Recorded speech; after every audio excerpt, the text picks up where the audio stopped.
Welcome to TNPSC லட்சிய விதைகள் channel. நம்ம தமிழில் மாற்றப்பட்ட பாடத்திட்டத்தின் அடிப்படையில் டாபிக் வைஸாக நோட்ஸ் கொடுத்துக்கிட்டு வரோம். அதன் அடிப்படையில் நம்ம அறநூல்கள் டாபிக் முழுமையாக கம்ப்ளீட் பண்ணிட்டோம்.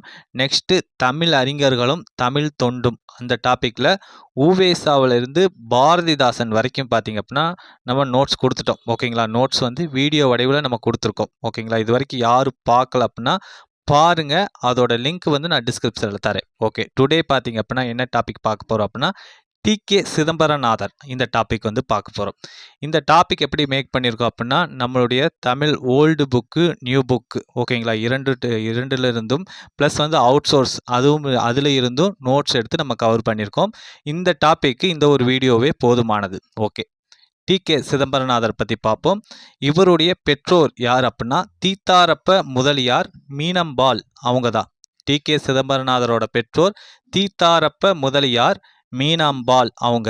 ஓகே, இவர் வாழ்ந்த காலம் 11/9/1882 முதல் 16/2/1954 வரைக்கும் இவர் வாழ்ந்திருக்காரு. எப்போ? 11/9/1882 முதல் 16/2/1954 வரைக்கும் வாழ்ந்திருக்காரு. ஓகே, இவர் பிறந்த ஊர் என்ன அப்படின்னா திருநெல்வேலி மாவட்டத்தில் இவர் பிறந்திருக்கிறாரு. இவர் கல்வி கற்றது பார்த்தீங்க அப்படின்னா தென்காசியில் ஆரம்ப கல்வியும் திருச்சிராப்பள்ளி உயர்நிலைப் பள்ளியில் உயர்கல்வியும் இவர் கற்றிருக்காரு. ஓகே, படித்து பட்டம் பெற்றது எங்கே அப்படின்னா சென்னை கிறிஸ்துவ கல்லூரியில். ஓகே, அதாவது டி.கே. சிதம்பரநாதர் அவர்கள் ஆரம்ப கல்வி தென்காசியிலும் உயர்கல்வி திருச்சிராப்பள்ளி உயர்நிலைப் பள்ளியிலும் படித்து பட்டம் பெற்றது சென்னை கிறிஸ்துவ கல்லூரியிலும் படித்து பட்டம் பெற்றிருக்காரு. ஓகே, இவர் பார்த்தீங்க அப்படின்னா குற்றாலத்திலும் வாழ்ந்து வந்திருக்காரு. ஓகேங்களா, இவர் வந்து திருநெல்வேலியில் பிறந்தாலுமே குற்றால பகுதியிலும் இவர் வாழ்ந்து வந்திருக்கிறாரு. ஓகே, நெக்ஸ்ட் வந்து இவர் பலவாறாக புகழப்படுவது, அதாவது கடித இலக்கியத்தின் முன்னோடி, தமிழிசை காவலர். ஓகேங்களா, தமிழிசை காவலர் டி.கே. சிதம்பரநாதர். தமிழ் பெருங்காவலர் யார் அப்படின்னா நம்முடைய தேவநேய பாவனர். ஓகேங்களா, கம்பேர் பண்ணி படிச்சுக்கோங்க. தமிழ் பெருங்காவலர் தேவநேய பாவனார், தமிழிசை காவலர் டி.கே. சிதம்பரநாதர். நெக்ஸ்ட் வளர்தமிழ் ஆர்வலர், குற்றால முனிவர் என்றெல்லாம் பலவாறாக புகழப்படுகிறார் டி.கே. சிதம்பரநாதர். ஓகே, இந்த டி.கே. சிதம்பரநாதர் அவர்கள் பார்த்தீங்க அப்படின்னா வழக்கறிஞர் தொழில் செய்தவர், அதாவது வக்கீல் தொழில் செஞ்சவர். இவர் வந்து தமிழ் எழுத்தாளராகவும் திறனாய்வாளராகவும் புகழ் பெற்றார். டி.கே. சிதம்பரநாதர் அவர்கள் தமிழ் எழுத்தாளர், திறனாய்வாளர். திறனாய்வு அப்படின்னா என்ன அப்படின்னா ஏதோ ஒரு படைப்பையோ நூலையோ நிறை குறைகளை சொல்வது, அதாவது விமர்சனம் செய்வது. ஓகேங்களா, அந்த திறனாய்வாளராகவும் இவர் புகழ் பெற்றார். ஓகேங்களா, இவர் செய்த தொழில் என்ன? வக்கீல் தொழில். ஆனால் இவர் புகழ் பெற்றது எதன் மூலியமாக? தமிழ் எழுத்தாளராகவும் திறனாய்வாளராகவும் புகழ் பெற்றிருக்கார். ஓகே, இவர் தமிழ் இலக்கிய திறனாய்வு முன்னோடி. எப்படி போற்றப்படுகிறார்? தமிழ் இலக்கிய திறனாய்விலே முன்னோடி இவர் தான் அப்படின்னு போற்றப்படுறாரு. ரசிகமணி. ஓகேங்களா, இவர் பேர் முன்னாடி எப்படி சொல்லுவாங்க அப்படின்னா ரசிகமணி டி.கே. சிதம்பரநாதர் அப்படின்னு தான் சிறப்பிப்பாங்க. ஓகே, இவருடைய சிறப்பு பெயர்களை ஒன்னருக்கா பார்த்தெல்லாம் என்ன? கடித இலக்கியத்தின் முன்னோடி, தமிழிசை காவலர், வளர்தமிழ் காவலர், குற்றால முனிவர், அப்புறம் பார்த்தீங்கன்னா தமிழ் இலக்கிய திறனாய்வு முன்னோடி, ரசிகமணி அப்படின்னு பல்வேறு சிறப்பு பெயர்களால் போற்றப்படுறாரு. Okay, next Rasikamani TK. சிதம்பரநாதர் கூறிய ஒரு கூற்று, தமிழில் எல்லாம் உண்டு, தமிழின் கவிச்சுவைக்கு ஈடும் இல்லை இணையும் இல்லை, தமிழால் அறிவியல் மட்டுமன்று அனைத்து இயல்களையும் கற்க முடியும் என சான்றுகளுடன் எடுத்து சொன்ன பெருந்தகை ரசிகமணி டி.கே. சிதம்பரநாதர் அவர்கள். ஓகேங்களா, தமிழில் வந்து எல்லாமே இருக்குது, தமிழோட அந்த கவிச்சுவைக்கு ஈடு இணையானது எதுவுமே இல்லை, தமிழால் வந்து அறிவியல் மட்டுமன்று அனைத்து இயல்களையும் கற்க முடியும் அப்படின்னு அழகுற சொல்லியிருக்காரு. ஓகேங்களா, அவர் வாழ்ந்த கட்டங்கள்லாம் பார்த்தீங்க அப்படின்னா தமிழுங்கிறது ஒரு மொழி தான், அதால் மற்ற இயல்களெல்லாம் கற்றுக்க முடியாது அப்படிங்கிற மாதிரியான ஒரு ஸ்டேட்மெண்ட்லாம் வந்திருக்கும். அதற்கு டி.கே. சிதம்பரநாதர் கொடுத்த ஒரு ரிப்ளை தான் இது. தமிழால் அறிவியல் மட்டுமன்று அனைத்து இயல்களையும் கற்க முடியும் அப்படின்னு சொல்லியிருக்காரு. Okay, next very very very important, இதெல்லாம் ப்ரீவியஸ் இயரில் கேட்டிருக்காங்க. அதாவது டி.கே. சிதம்பரநாதரோட வீட்டுக்கூடத்தில் வட்ட வடிவமான தொட்டில் கட்டி ஞாயிறு தோறும் மாலை 5 மணிக்கு கூடிய கூட்டம் இலக்கியத்தை பற்றி பேசியது. அவ்வமைப்பு வட்ட தொட்டி என்றே பெயர் பெற்றது. ஓகேங்களா, அதாவது டி.கே. சிதம்பரநாதரோட வீட்டில் ஒரு வட்ட வடிவமான தொட்டில் கட்டி ஞாயிற்றுக்கிழமை மாலை 5 மணிக்கு கூடிய கூட்டம் என்ன பண்ணுது அப்படின்னா இலக்கியத்தை பற்றி பேசுது. ஓகேங்களா, அந்த அமைப்பை என்ன சொல்கிறாங்க அப்படின்னா வட்ட தொட்டி அப்படின்னு வந்து சொல்கிறாங்க. யாருடைய வீட்டில்? டி.கே. சிதம்பரநாதர் அவர்களுடைய வீட்டில். ஓகேங்களா, ஓகே. அப்போ பார்த்தீங்க அப்படின்னா அந்த வட்ட தொட்டி அமைப்பில் டி.கே. சிதம்பரநாதர் பேச பேச மற்றவர்கள் அப்படியே மெய் மறந்து கேட்பாங்களாமா. அந்த அளவுக்கு ஒரு இலக்கிய சுவை ததும்பும் அந்த வட்டத்தொட்டி அமைப்பில். ஓகேங்களா, ஓகே. இவர் தமது இலக்கிய ரசிகத்தன்மையால் தமிழுக்கும் தமிழ் உணர்வுக்கும் புத்துணர்வு ஊட்டியவர். இவரின் வட்டத்தொட்டி இலக்கிய அமைப்பில் யார் யாரெல்லாம் பங்கு பெற்றாங்க அப்படின்னா மீ.பா. சோமு, பி. சீனிவாச்சாரி, கல்கி ராபி சேதுப்பிள்ளை, ராஜகோபாலாச்சாரி அதாவது ராஜாஜி, முதல்வராக இருந்தவர் ராஜாஜி, ஆ. சீனிவாச ராகவன், தோமு பாஸ்கர தொண்டைமான், சா. வையாபுரி பிள்ளை, வே.பா. சுப்பிரமணியம் முதலியார் ஆகியோரெல்லாம் அந்த வட்டத்தொட்டி அமைப்பில் வந்து உறுப்பினர்களாக இருந்திருக்கிறாங்க. யார் யாரெல்லாம் உறுப்பினர்களாக இருந்தாங்க அப்படின்னா மீ.பா. சோமு, பி. சீனிவாச்சாரி, கல்கி ராபி சேதுப்பிள்ளை, ராசகோபாலாச்சாரி, ஆ. சீனிவாச ராகவன், தோமு பாஸ்கர தொண்டைமான், சா. வையாபுரி பிள்ளை, வே.பா. சுப்பிரமணியம் முதலியார் எல்லோருமே வந்து உறுப்பினர்களாக இருந்திருக்காங்க. ஓகேங்களா, அந்த வட்டத்தொட்டி அமைப்பில் டி.கே.சியோட அந்த இலக்கியங்களின் நயங்களை சொல்ல சொல்ல கூட்டத்தில் இருக்கக்கூடிய அனைவரும் என்ன பண்ணுவாங்க? மெய் மறந்து இலக்கியத்தில் திளைப்பாங்க. தமிழோட அந்த இனிமை மட்டும்தான் அவர்களோட உள்ளங்களில் வந்து நடந்திருக்கும். அந்த அளவுக்கு அந்த ஒவ்வொரு விஷயங்களையும் இலக்கியங்களில் இருக்கக்கூடிய ஒரு நுணுக்கமான சுவைகளை டி.கே. சிதம்பரநாதர் அவர்கள் சொல்ல சொல்ல மற்றவங்கெல்லாம் மெய் மறந்து கேட்பாங்க அந்த வட்டத்தொட்டி அமைப்பில். ஓகே, நெக்ஸ்ட்டு நம்ம மேலே பார்த்தோம், இவர் வந்து வழக்கறிஞராக தொழில் புரிந்தார். ஆனால் வழக்கறிஞராக தொழில் புரிவதை விடையும் தமிழ் இன்பத்தில் திளைப்பதையே டி.கே.சி அவர்கள் வந்து விரும்பியிருக்கிறாரு. ஓகேங்களா, வழக்கறிஞர் அப்படிங்கிறது செகண்டரி, எனக்கு தமிழ் தான் முதல் அப்படிங்கிற மாதிரி செயல்பட்டிருக்காரு டி.கே. சிதம்பரநாதர் அவர்கள். ஓகே, நெக்ஸ்ட்டு தமிழ் கலைகள், தமிழ் இசை, தமிழ் இலக்கியம் ஆகியவற்றின் சுவையையும் மேன்மையையும் தனித்தன்மையும் எடுத்து சொன்னவர் யார் அப்படின்னா நம்முடைய டி.கே. சிதம்பரநாதர் அவர்கள் தான். ஓகேங்களா, தமிழ் கலைகள், ஓகே, தமிழ் இசை, தமிழ் இலக்கியம் இவற்றின் சுவையை மேன்மை எல்லாத்தையும் உலகுக்கு தனித்தன்மையோடு எடுத்து சொன்னவர் யார் அப்படின்னா டி.கே. சிதம்பரநாதர் அவர்கள் தான். ஓகே, கடிதங்களிலும் அவற்றையே வியந்து எழுதினார். ஓகேங்களா, கடிதங்களில் கூட அவற்றையே வியந்து எழுதினார். இவர்தம் கடிதங்கள் இலக்கிய தரம் கொண்டு புதிய இலக்கிய வகையாகவே கருதப்பட்டன. இவரதோட கடிதங்கள் எல்லாம் இலக்கிய தரம் கொண்டு இருந்ததுனால அது வந்து ஒரு புதிய இலக்கிய வகையாகவே கருதப்படும் அளவுக்கு இவருடைய கடிதங்களோட இலக்கிய தரம் இருந்திருக்கு. ஓகே, இவர் எழுதிய நூல்கள் என்னென்ன அப்படின்னு பார்ப்போம். இதய ஒளி, கம்பர்யார். இவர் எழுதிய நூல்கள் இதய ஒளி, கம்பர்யார் ஆகிய நூல்களும், முத்தொள்ளாயிரம், கம்பராமாயணம் ஆகியவற்றுக்கு எழுதிய உரையும். ஓகேங்களா, விளக்க உரை எழுதியிருக்காரு. முத்தொள்ளாயிரம், கம்பராமாயணம் ஆகியவற்றுக்கு எழுதிய உரையும் இலக்கிய நுகர்வு கடலின் சில அணைகள் எனலாம். ஓகேங்களா, இலக்கியம் என்னும் நுகர்வு கடலோட சில அலைகள் தான் இது. ஓகேங்களா, இதய ஒளி, கம்பர்யார் என்னும் நூலும் முத்தொள்ளாயிரம், கம்பராமாயணம் ஆகிய நூல்களுக்கு எழுதிய உரையும். ஓகே, அது மட்டும் இல்லாமல் இவர் வந்து சென்னை மாகாணத்தின் சட்டமன்ற மேலவை உறுப்பினராக தேர்ந்தெடுக்கப்பட்டார். எந்த ஆண்டு? 1927ஆம் ஆண்டு. எம்எல்சி அப்படிம்பாங்க. ஓகேங்களா, எம்எல்ஏ கிடையாது, எம்எல்சி. 1927 சென்னை மாகாணத்தின் சட்டமன்ற மேலவை உறுப்பினராக தேர்ந்தெடுக்கப்பட்டார். ஓகேங்களா, ஓகே. அப்போ அமைச்சர் அப்போ வந்து முதல்வராக இருந்தவர் யார் அப்படின்னா ஓமந்தூர் ராமசாமி ரெட்டியார் அவர்கள் முதல்வராக இருக்கிறாரு. அப்போ சென்னை மாநில முதல்வராக இருந்தபோது தமிழக அரசுக்கு ஏற்ற முத்திரை சின்னமாக ஸ்ரீவில்லிபுத்தூர் ஆண்டாள் கோவில் கோபுரம் அந்த சின்னத்தை வந்து பரிந்துரை செய்தவர் டி.கே. சிதம்பரநாதர் அவர்கள். ஓகேங்களா, நம்முடைய தமிழ்நாடு அரசோட இலச்சினையில் பார்த்தீங்க அப்படின்னா இந்த திருவில்லிபுத்தூர் ஆண்டாள் கோவிலோட கோபுரம் இருக்கும். ஓகேங்களா, இதை வந்து வைத்த முதல்வர் யார் அப்படின்னா ஓமந்தூர் ராமசாமி ரெட்டியார் அவர்கள் தான். இந்த சின்னத்தை தான் வைக்கணும் அப்படின்னு சொல்லி பரிந்துரை செய்தவர் தமிழக அரசுக்கு பரிந்துரை செய்தவர் யார் அப்படின்னா அப்பொழுது சென்னை மாகாணத்தின் சட்டமன்ற மேலவை உறுப்பினராக இருந்த Omandur Ramasamy DK. Chidambaranathar. Okay, DK. Chidambaranathar பரிந்துரை செய்கிறாரு ஓமந்தூர் ராமசாமி ரெட்டியார் அவர்களுக்கு. அதன் அடிப்படையில் திருவில்லிபுத்தூர் ஆண்டாள் கோவில் கோபுரம் வந்து தமிழக அரசோட முத்திரை சின்னமாக மாற்றப்படுது. ஓகே, நெக்ஸ்ட் வந்து இவர் பணி புரிஞ்சிருக்கிறார் என்ன அப்படின்னா சென்னை மாகாண இந்து அறநிலையத்துறை பாதுகாப்பு ஆணையராக பணியாற்றியிருக்காரு. எந்த ஆண்டுலேருந்து எந்த ஆண்டு? 1930 35 வரைக்கும். ஓகேங்களா, அதாவது இந்து அறநிலையத்துறை பாதுகாப்பு ஆணையராக 1930 முதல் 35 வரைக்கும் பணியாற்றியிருக்கிறாரு டி.கே. சிதம்பரநாதர் அவர்கள். ஓகே, சென்னை மாநில மேலவை உறுப்பினர் 1927. அடுத்து அறநிலைத்துறையின் ஆணையர் 1930 35 வரைக்கும் அவர் பணிபுரிஞ்சிருக்காரு. இந்த இரண்டிலுமே அவர் வந்து பணியாற்றியிருக்கிறாரு.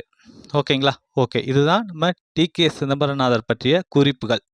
நெக்ஸ்ட் வந்து ஒரு டாபிக் இருக்குது என்ன அப்படின்னா திருநெல்வேலி சீமையும் கவிகளும் அப்படிங்கிறது. ஓகேங்களா, இது வந்து 7th தமிழ் நியூ புக்கில் இருக்குது. 3rd டேர்மில் வந்து இந்த டாபிக் இருக்குது. இந்த டாபிக் எதற்கு கொடுத்துருக்கோம் அப்படின்னா டி.கே. சிதம்பரநாதர் அவருடைய இதய ஒளி அப்படிங்கிற அந்த ஒரு நூலில் இடம்பெற்றுள்ள ஒரு கட்டுரை. இதுவுமே சிலபஸில் கவர் ஆகிறதுனால இதையும் நம்ம கொடுத்துருக்கோம். இதையும் நம்ம பார்ப்போம்.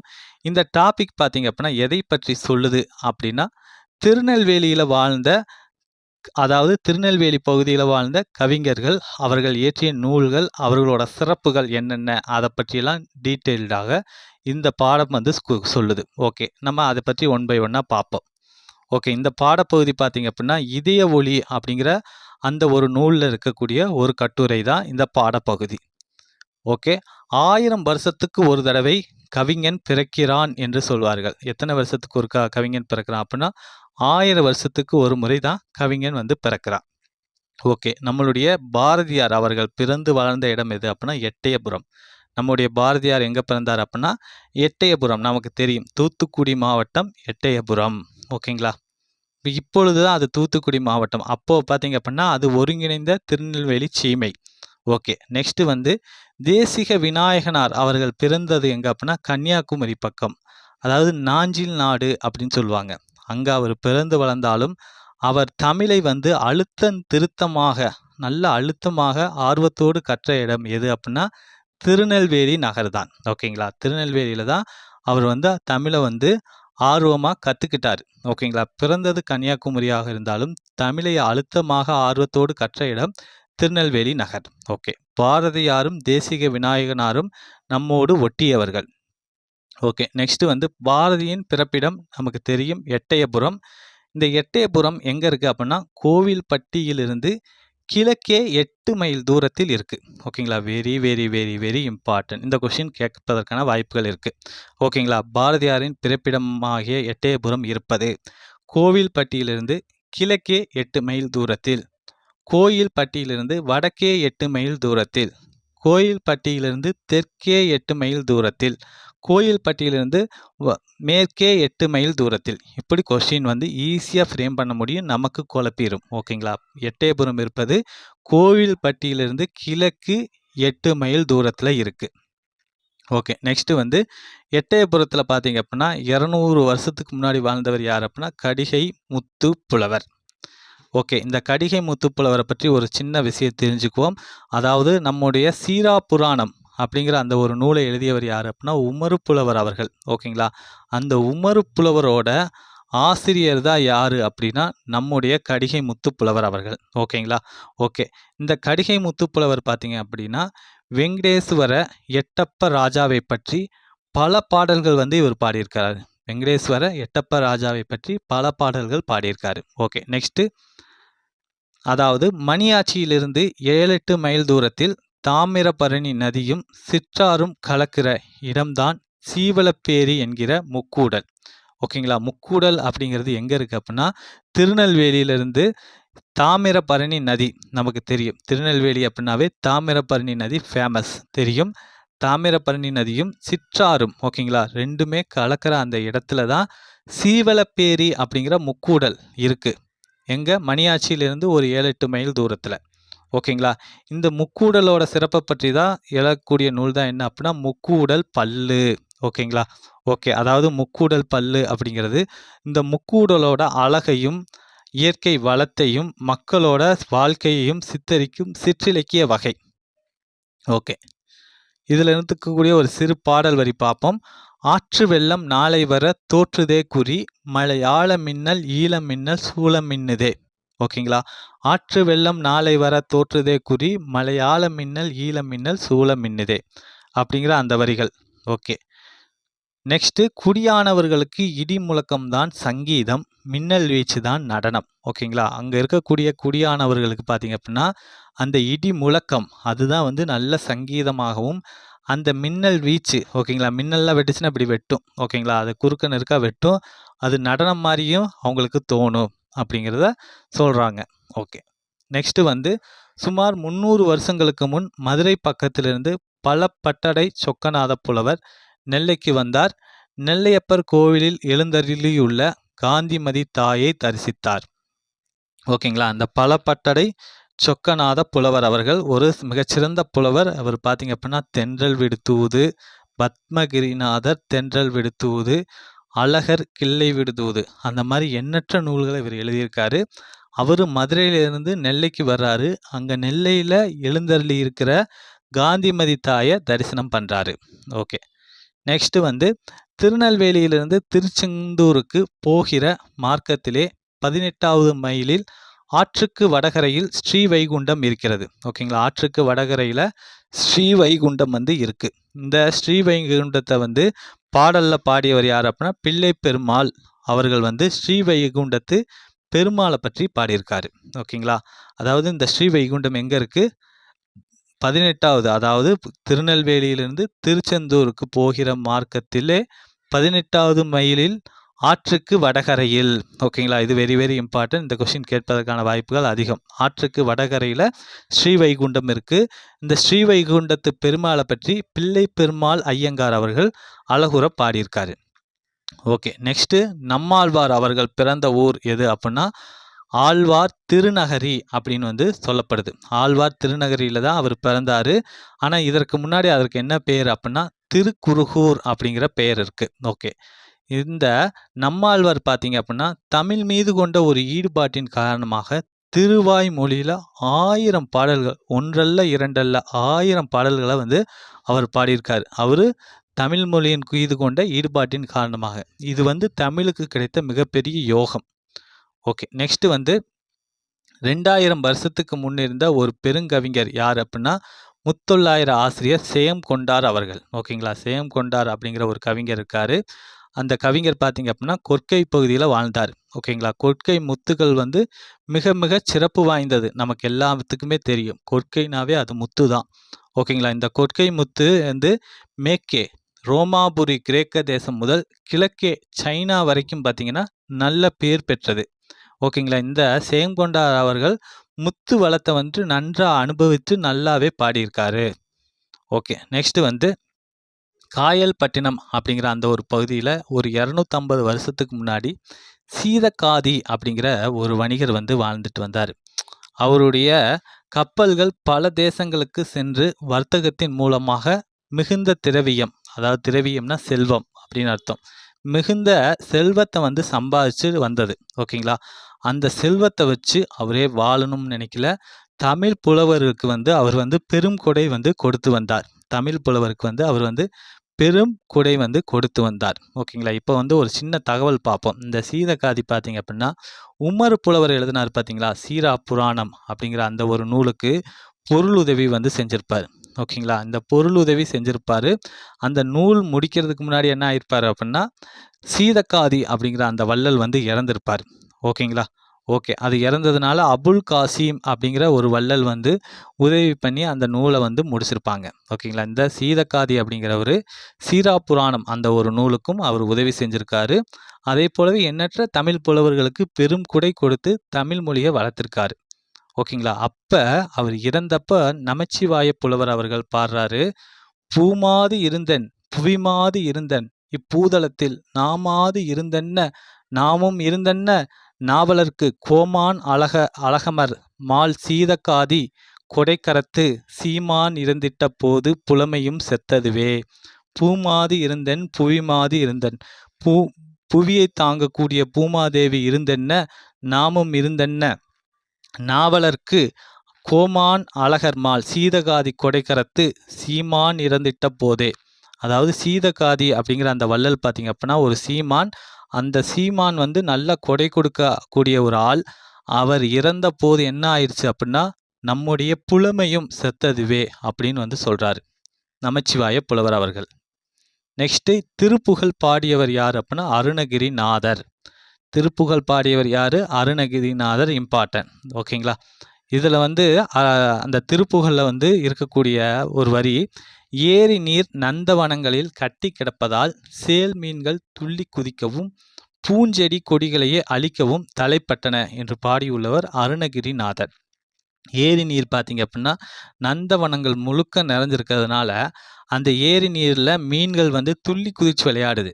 அந்த நீர் வந்து கட்டுக்கடங்காமல் போகிறதுனால பூச்செடி கொடிகளையே அழிக்கவும் தலைப்பட்டது அப்படின்னு வந்து பாடியிருக்கிறாரு அருணகிரிநாதர் தம்முடைய திருப்புகழ் என்னும் நூலில். ஓகே, நெக்ஸ்ட் காவடி சிந்தை பாடியவர் யார் அப்படின்னா அண்ணாமலையார் அவர்கள். Very very important. இது குரு 4ல் கேட்டிருக்காங்க. காவடி சிந்தின் தந்தை யார் அப்படின்னு கேட்டிருக்காங்க. அண்ணாமலையார் அவர்கள். ஓகே, காவடி பாட்டை கேட்க வேண்டுமானால் பம்பை மேளம் ஆட்டம் எல்லாவற்றோடும் கேட்டால்தான் ரசமும் சக்தியும் தெரியும். ஓகேங்களா? காவடி பாட்டை கேட்கணும் அப்படின்னா பம்பை மேளம் ஆட்டம் எல்லாவற்றோடும் கேட்டால் தான் ரசமும் சக்தியும் தெரியும். ஓகே, நெக்ஸ்ட்டு கழுகுமலையிலிருந்து சங்கரன் கோயில் வந்து ஒரு 12 மைல் தூரம் தான் இருக்குது. இது வந்து ஒரு மிகப்பெரிய சிவஸ்தலம். ஓகேங்களா? அங்கே பார்த்தீங்க அப்படின்னா எழுந்தருளில் இருக்கக்கூடிய ஒரு தாய் தான் அம்பாள் கோமதி தாய். ஓகேங்களா? இந்த அம்பாள் கோமதி தாயை பற்றி ஒரு கவிஞர் அழகுற பாடியிருக்காரு. என்ன அப்படின்னா, வாடா என அழைத்து வாழ்வித்தால் அம்ம உன்னை கூடாதென்றார் தடுப்பார் கோமதி தாய் ஈஸ்வரியே அப்படின்னு வந்து பாடியிருக்காரு. அந்த கவிஞர் யார் அப்படின்னா திருநெல்வேலி அழகிய சொக்கநாதர் அவர்கள் தான். அழகிய சொக்கநாதர் அவர்கள் பாடியிருக்காரு. வாடா என அழைத்து வாழ்வித்தால் அம்ம உன்னை கூடாதென்றார் தடுப்பார் கோமதி தாய் ஈஸ்வரியே அப்படின்னு வந்து பாடியிருக்காரு. நெக்ஸ்ட்டு சங்கரன் கோயிலுக்கு வடக்கே 8 மைலில் உள்ள முக்கியமான ஸ்தலம் என்ன அப்படின்னா கருவை நல்லூர். ஓகேங்களா? சங்கரன் கோயிலுக்கு வடக்கே 8 மைலில் இருக்கக்கூடிய ஒரு முக்கியமான ஸ்தலம் கருவை நல்லூர். இந்த கருவை நல்லூரோட இன்னொரு பேர் தான் கரிவளம் வந்த நல்லூர் அப்படிங்கிறது. இந்த கரி அப்படின்னா யானைன்னு பொருள். ஓகேங்களா? யானை வளம் வந்த ஊர் தான் கரிவளம் வந்த நல்லூர். ஓகே, இந்த திருத்தலத்தில் இருக்கக்கூடிய ஒரு சிறப்பில் தோய்ந்த புலவர் அவர் வந்து எண்ணற்ற நூல்களை இயற்றியிருக்கார். திருக்கருவை வெண்பா அந்தாதி, 10 அந்தாதி, கலித்துறை அந்தாதி அப்படிங்கிற 3 நூல்களை வந்து இவர் இயற்றியிருக்காரு. ஓகேங்களா? ஓகே, நெக்ஸ்ட்டு கவி இல்லாமலே மனசை கவரக்கூடிய இடம் எது அப்படின்னா குற்றாலம். ஓகேங்களா?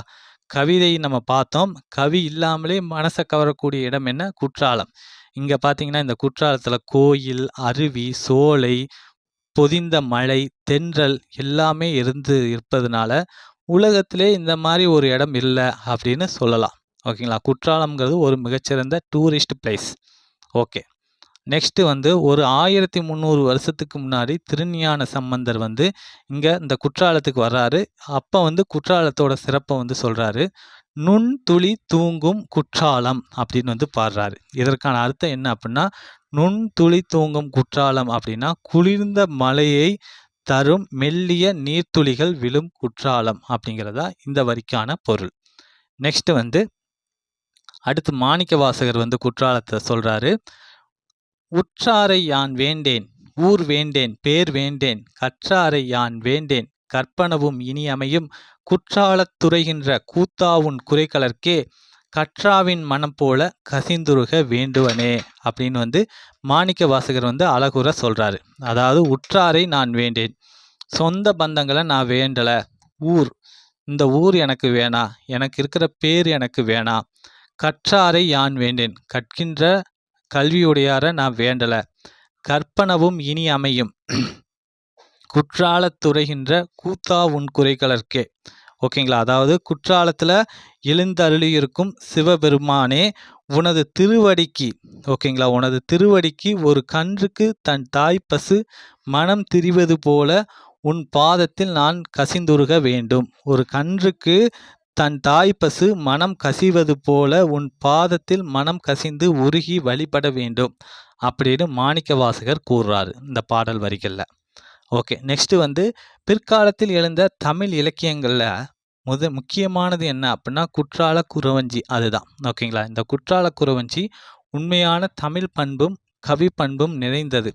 ஓகேங்களா. இந்த குற்றால குறவஞ்சி எழுதியவர் யாருன்னா திரிகூட ராசப்ப கவிராயர் அவர்கள். ஓகே, இந்த குற்றால குறவஞ்சி எழுதிய இந்த திரிகூட ராசப்ப கவிராயர் வாழ்ந்த பகுதி தான் குற்றாலத்துக்கு கிழக்கே 2 மைலில் உள்ள மேலகரம். ஓகே, எங்கே வாழ்ந்திருக்காரு?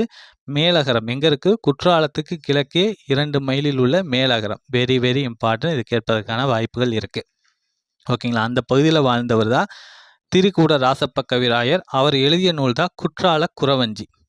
ஓகேங்களா. இந்த குறி சொல்லுகிற அந்த பெண் வந்து குற்றால மலையோட பெருமையை வந்து சொல்கிறாங்க. என்ன? கைலை எனும் வடமலைக்கு தெற்கு மலை அம்மே, கனகமகா மேருவென நிற்கும் மலை அம்மே, துயிலும் அவர் விழிப்பாகி அகிலம் எங்கும் தேடும் துங்கர் திரிகூட மலை எங்கள் மலை அம்மே அப்படிங்கிற இந்த வரிகளை வந்து பாடுறாங்க. ஓகேங்களா. அதாவது குற்றால மலை அப்படிங்கிறது கைலை அப்படிங்கிற அந்த வடமலைக்கு தெற்கு மலையாகவும் கனகமகா மேருவென நிற்கும் மலையாகவும் இருக்கு. தூங்கும் திருமால் தேடக்கூடிய திரிகூடர் வாழும் மலையாகவும் இந்த குற்றால மலை இருக்கு அப்படின்னு குறி சொல்லுகிற பெண் வந்து குற்றால மலையோட பெருமையை வந்து சொல்றாங்க. ஓகேங்களா. ஓகே, நம்ம திருநெல்வேலி சீமை அப்படின்னு வந்து சொல்லிக்கிட்டு இருக்கோம். இந்த திருநெல்வேலி அப்படிங்கிற அந்த சீமை பார்த்தீங்க அப்படின்னா இன்றைய தூத்துக்குடி, திருநெல்வேலி ஆகிய மாவட்டங்கள் இணைந்த பகுதி தான் திருநெல்வேலி சீமை அப்படிங்கிறது. ஓகேங்களா. ஓகே, இது வந்து ஒரு 70 ஆண்டுகளுக்கு முன்னாடி எழுதிய ஒரு கட்டுரை. அதனால வந்து திருநெல்வேலி சீமை அப்படின்னு தான் சொல்லப்படுது. ஓகேங்களா. ஓகே, இந்த டாப்பிக்கில் பார்த்தீங்க அப்படின்னா டி.கே. சிதம்பரநாதர் அவரை பற்றிய குறிப்புகள் வந்து நம்ம பார்த்துட்டோம். அதை தொடர்ந்து அவருடைய கட்டுரை தொகுப்பு ஒன்றும் நம்ம டீட்டெயில்டாக பார்த்துட்டோம். ஓகேங்களா. ஓகே, அடுத்த டாபிக் குன்றக்குடி அடிகளார். அதை வந்து நம்ம அடுத்த வீடியோவில் பார்ப்போம். தேங்க்யூ.